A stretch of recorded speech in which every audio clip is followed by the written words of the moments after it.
Group insurance बि असांजो हक़ आहे, बैनुअल फंड बि असांजो हक़ आहे।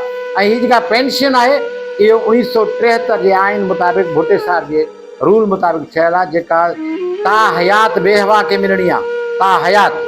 ऐं पोइ जेकॾहिं हुनजो को ॿार नंढड़ो मिसाल 18 साल जो आहे उन्हनि खे मिलणो आहे। जीअं त पंजाब बि हो वापसि वरितो आहे नोटिफिकेशन, सरहद बि वरितो आहे, ऐं बलूचिस्तान बि नोटिफिकेशन वापसि वरितो आहे। पर सिंध जो असांजो जेको वज़ीर आला आहे हू पंहिंजे मस्ती में आहे। हुनजो मक़सदु आहे त बोझ आहिनि, हीअ जेको मुलाज़िम आहे मूं ते बोझ आहे, इन्हनि खे जहिड़े तरीक़े सां छेड़ धड़ खे थोरो।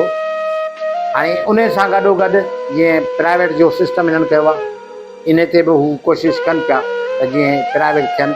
ऐं उहा प्राइवेट थी वञण सां सभ खां वॾो नुक़सानु जेके असां ग़रीब तबिको आहियूं उन्हनि खे आहे। ॿार असांजो स्कूल में पढ़े थो, ऐं जेको बि ख़ुशहाल माण्हू आहे उन्हनि जो ॿार माना वॾनि शहरनि में या जेके प्राइवेट स्कूल आहिनि उन में पढ़े थो, त हू चाहिनि था त ग़रीबनि जो ॿारु न पढ़े।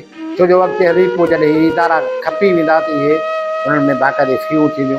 जीअं किताब मुफ़्त मिलनि पिया, इन ते बि सम्झो थी वियो आहे त किताब बि न मिलंदा। त तव्हां असांखे हिन ग़रीबनि जी जंग लड़णी आहे, पंहिंजी बि जंग लड़णी आहे। तव्हांखे सभिनी दोस्तनि खे इहो गुज़ारिश आहे त जीअं तव्हां दौड़ तालके वारा सभ खां अॻिते हूंदा आहियो त ईअं ई हिन दफ़े बि वधि खां वधि कोशिशि करे हलो ऐं उते मल्हायो। इनशा बिल्कुलु ईअं रहो जीअं हिते गॾु वेठा आहियो, हिक ॿिए खां परे न आहे थियणो। ऐं पहिरें मरहले में जीअं हकल थींदी आहे, हकल सां गॾु हलिया हलो, पुलिस कुझु बि कोन्हे। हीअ मूंसां गॾु हुआ दोस्त दौड़ जा, त फयाज़ हो, अली दोस्त हो। असां जॾहिं जे निकिरण जी कोशिशि कई त पुलिस असांखे हीअं करे नथी वणे पई, हीअं। मां हिननि खे जॾहिं हुकुम कयो त मां चयो इहे जेके लोह जा पिया आहिनि हिकिड़ा, हा, इन्हनि खे बेरनि खे उछलायो त पुलिस भॼी वई। हिननि उछलाया, पुलिस भॼी वई। भली असांजो अलायंस आहे, पर असांजी जेका उस्तादनि जी तंज़ीम पेटियल अथनि उनखे 100% शामिलु थियणो आहे। जानी माली जी उमेदु आहे त 6 तारीख़ ते जॾहिं हलंदासूं। ऐं ॿी ॻाल्हि आहे त इहो बि साईं जी ॻाल्हि वांगुरु ज़हन ठाहे हलो त उते ईअं न आहे मोटणो, हितां हलो उते। ऐं जेके बीमारी जी सूरत में, तकलीफ़ी सूरत में हिकिड़ी मजबूरी आहे, पर माना हर यूसी मां 100% दोस्त हलंदा त उते जॾहिं लख जी तादाद में माण्हू ॾिसंदा, गवर्नमेंट ॾिसंदी, मदद ख़ुदा। जेतिरी हिमत कंदो हीउ तव्हांजो हक़ आहे, ऐं तव्हां पंहिंजे हक़ जे लाइ जिदोजहद कंदो, हक़ में इंशाअल्लाह कामयाबी मिलंदी आहे। कॾहिं बि मूंखे यकीन आहे एतिरो, जंहिं बि माण्हू पंहिंजे हक़ लाइ जिदोजहद कई आहे उहो कामयाबु वियो आहे।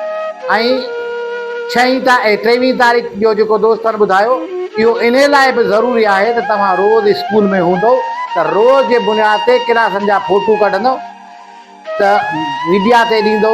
सॼी सिंध जॾहिं मीडिया ते ॾींदी त स्कूल बंदि, हीअ अस्पतालूं बंदि, हीअ DC जी ऑफिस बंदि, हीअ मुख़्तियार खां जी ऑफिस, त गवर्नमेंट ते लोड पवंदो हिन जो। हिन जो केस जेको आहे आख़िरी मरहले में आहे। हाणे ईअं सम्झी छॾियो त फतेह जे तरफ़ गामज़न आहे, उन में सिर्फ़ु ऐं सिर्फ़ु तव्हांजे साथ जी ज़रूरत आहे। तव्हांजो जेतिरो साथ हूंदो ओतिरो इंशाअल्लाह हीउ कमु जल्दी थींदो। ऐं असांजो मर्कज़ उन ईअं सम्झी छॾियो त ऐलान जंग कयो आहे, जेको सुभाणे खां शुरू थिए पियो। इन में ज़ाहिरी ॻाल्हि आहे त गवर्नमेंट पंहिंजी हरकत में वेंदी ऐं कंहिं क़िस्म जे ड्रिजण जी मां सम्झां थो को बि दोस्त हिन में परेशान न थिए। इन्हनि मरहलनि मां ही कुझु दोस्त मुंहिंजा गॾु वेठा आहिनि, बुछेरी समेत दौड़ सॼे तालके जा 108 माण्हू मूं समेत रिमूव फिराम सर्विस थिया अरबाब दौर में, ऐं उहे वरी सभई बहाल थिया। कुझु दोस्त असांजा सुस्त थिया जिन्हनि पाण खे बहाल करायो, पर अल्हम्दुलिल्लाह मूंखे पंहिंजे बुछेरी जे उस्तादनि ते एतिरो नाज़ आहे जो कॾहिं बि उन्हनि इहा पुछा न कई त साईं छा थियो। कारो कानून नामंजूर। सिंध एम्प्लॉइज अलायंस जिंदाबाद। सिंध एम्प्लॉइज अलायंस जिंदाबाद। सिंध एम्प्लॉइज अलायंस जिंदाबाद। बेटे अलीफ जिंदाबाद। बेटे अलीफ जिंदाबाद। उस्ताद इत्तेहाद जिंदाबाद। उस्ताद इत्तेहाद जिंदाबाद।